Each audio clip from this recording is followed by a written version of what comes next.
폭행당한 한 여중생의 사진이 SNS를 통해서 빠르게 확산하고 있습니다. 피해자는 고작 중학교 2학년입니다. 피해자가 피투성이가 될 때까지 폭행한 가해자들 또한 한 학년 위인 여중생 2명이었습니다. 피해자는 지난 1일 밤 부산의 한 공장 인근 골목에서 공사 자재 등으로 무차별 폭행을 당한 것으로 알려졌습니다.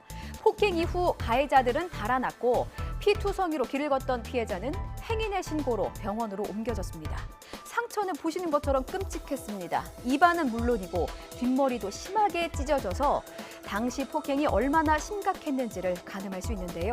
현장에서 달아났던 가해 여중생들은 사태의 심각성을 인지한 뒤에 자수했고 경찰은 이들을 불구속 입건했습니다.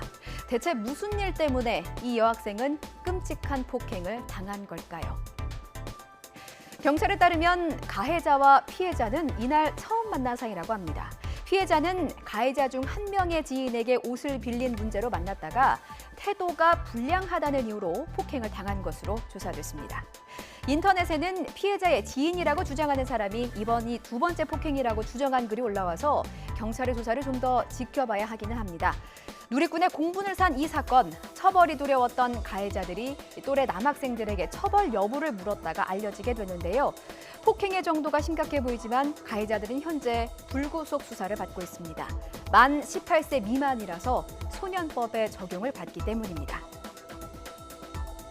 인터넷에는 어리다고 보호할 게 아니다, 엄벌해야 한다는 목소리가 커지면서 이 소년법 개정을 촉구하는 척언이 청와대 홈페이지에 오르기도 했는데요. 이 사건 김종호 기자가 자세히 짚어봤습니다.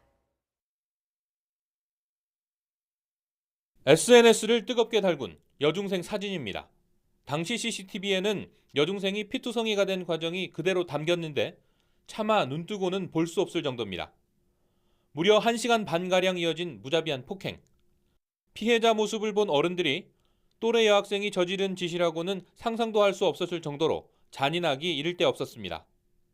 아내들밖에 없었으니까 그래 나니까 설마 저 아내들이 저 정도 됐겠나 이런 생각했었는데 결국은 나게 돼야 알고 딸내미 저것끼리 그래 둘이 하대요.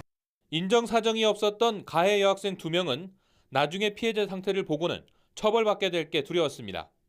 SNS를 통해 퍼진 사진은 당시 피해자 모습을 찍어 또래 남학생에게 처벌받게 될지 물어보기 위한 것이었습니다.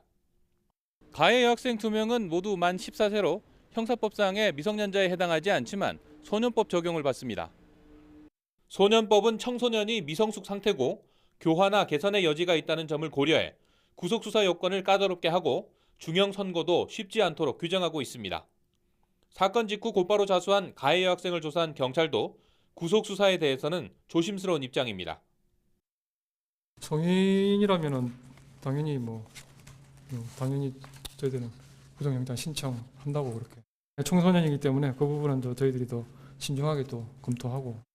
하지만 인천 초등학생 살인사건 주범이 만 17세라는 이유로 만 18세인 공범보다 구형이 약했다는 사실에 분노했던 여론은 이번 사건을 계기로 더욱 달아올라 청소년의 잔인한 범죄를 부추기는 소년법은 개정돼야 한다는 목소리로 이어졌습니다. 실제로 청와대 홈페이지에는 소년법 개정을 요구하는 청원이 오른 뒤 한때 홈페이지 접속이 어려웠을 정도로 많은 동참 댓글이 뒤따르고 있습니다. YTN 김종호입니다.